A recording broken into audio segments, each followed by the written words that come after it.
11 बज रही थी।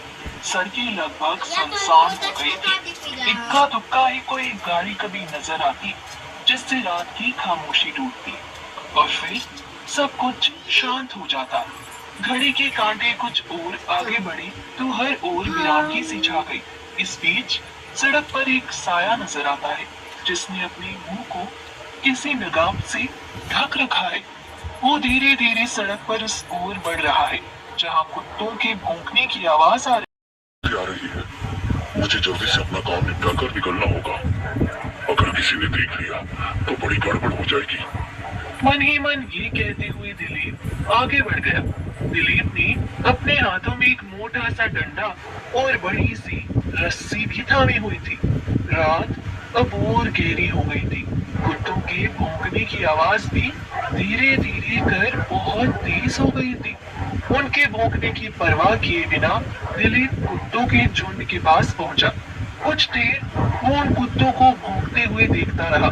फिर उसकी नजर उन कुत्तों में से सबसे मोटे ताजे कुत्ते पर थी। हाँ, वो कुत्ता एकदम सही है। मोटा ताजा भी है। उससे मेरा काम 3 दिन तक तो आराम से चल जाएगा। फिर उसकी नजर उन कुत्तों में से सबसे मोटे ताजे कुत्ते पर थी। ये सोचते हुए दिलीप उस कुत्ते को पकड़ने के लिए दौड़ा, लेकिन शायद उस कुत्ते को इस बात का आभास हो गया था, इसलिए वो दूसरी ओर भागा। उसे भागते हुए देख बाकी के कुत्ते भी जोर से भौंकते हुए दूसरी ओर भागे। दिलीप ने जब ये देखा, अच्छा, मुझसे चालाकी। रुक, तुझे मैं मजा चखाता हूँ। तुझे पता नहीं है कि मैं तुझसे भी बड़ा कुत्ता हूँ।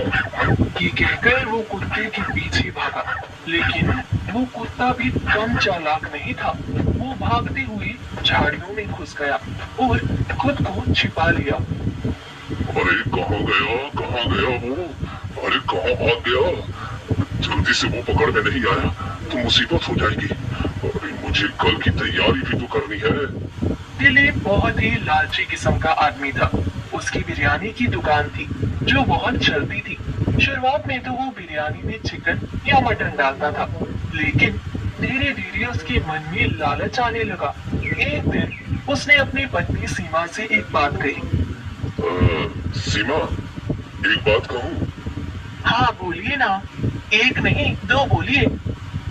सुन, अपनी बिरयानी की दुकान सही चल रही है, धंधा एकदम मस्त है, कमाई ठीक ठाक हो रही है, लेकिन ये कमाई और भी बढ़ सकती है।